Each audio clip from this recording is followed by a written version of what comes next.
I'm a police trainer and a civilian trainer. I spent part of my career down at the academy as what we call an RTO. You'll notice in law enforcement, we're kind of like the military where we love our acronyms. I don't know why, it's so irritating, but yeah, that's what we call it. RTO stands for Recruit Training Officer, and that's basically, I'm the guy that when the recruits come on the first day, I wear the drill sergeant hat and we yell at them and make them do push-ups and all this other kind of crazy stuff, but we get to do training, and I love it.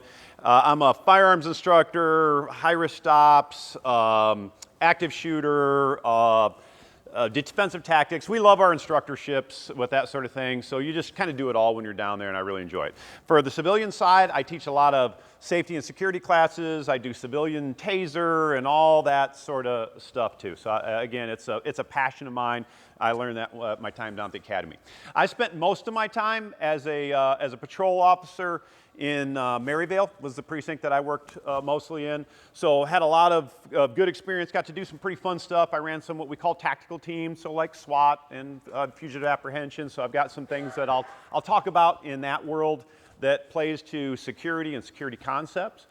And probably the biggest piece that I've learned with our contact with just the general community in terms of safety and security was an incident that I was command on in downtown Phoenix, and it was a mass casualty event. And it didn't get a lot of media coverage, which to this day still somewhat surprises me, but I was one of the first officers on scene. We had several people shot. We thought we had an active shooter in a high-rise of 21 floors, 650 rooms. It was a lot for me and a couple guys to go after and try and contain this and go direct to threat. And why it's important, we can talk a little bit about the cop stuff, but one thing I learned that night, I learned a bunch that night, but one thing I really learned is the staff of that particular, in this case it was a hotel, how critical they were to the success of that operation.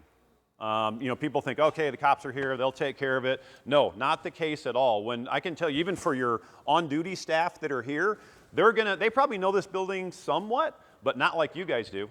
You're not going to know who's here and what's open and what's not and where people are supposed to be. So you as the staff and whether it's volunteer security or whatever you're doing, participating here, will probably dictate the outcome of that event. So the fact that we're having this conversation now, we're trying to get in front of that a little bit. And again, hats off to Impact for having the courage to do it. So that being said, my number is up here if you want it, also my email. If you have some questions that you don't feel like it's appropriate for the whole group, or you just think about something later, please, anytime, call, email. That's also my website. I do some classes online, that sort of thing. So I'll have this slide up a little bit later as well. So what are we talking about today?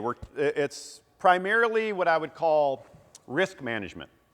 So especially when I have my church customers, let's take one step back. So I do a lot of work with churches here in the Valley. I'm actually a sitting elder for my church, which is Chaparral Christian, down on Shea and 56, if anybody knows, right down there. I'm the lead trainer also for Scottsdale Bible.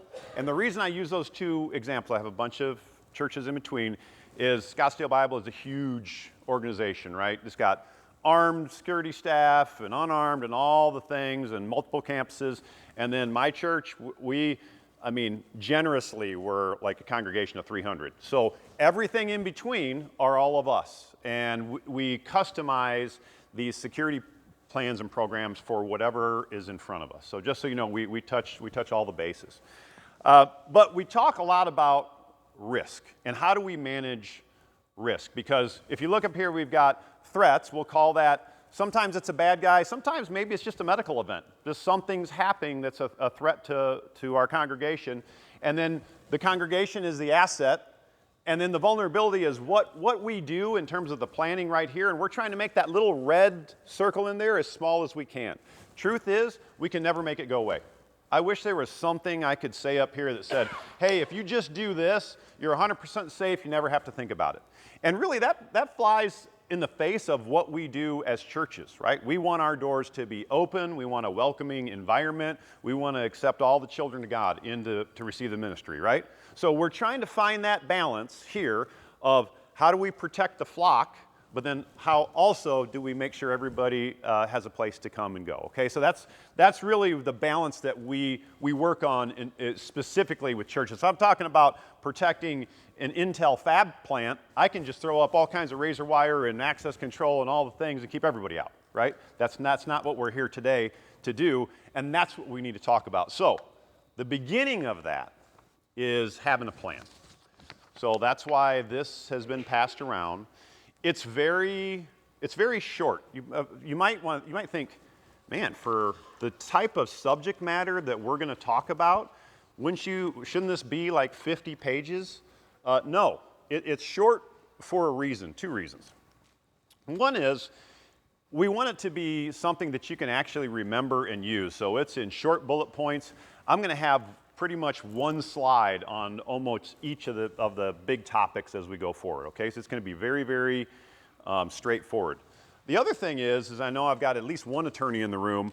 We don't want some super complex, involved 40-page policy, because guess what? If something happens and we didn't do every single one of those things, guess what the defense is going to do, right? They're going to be all over us about that. So I find just from a tactical perspective, I know I run into this with recruits.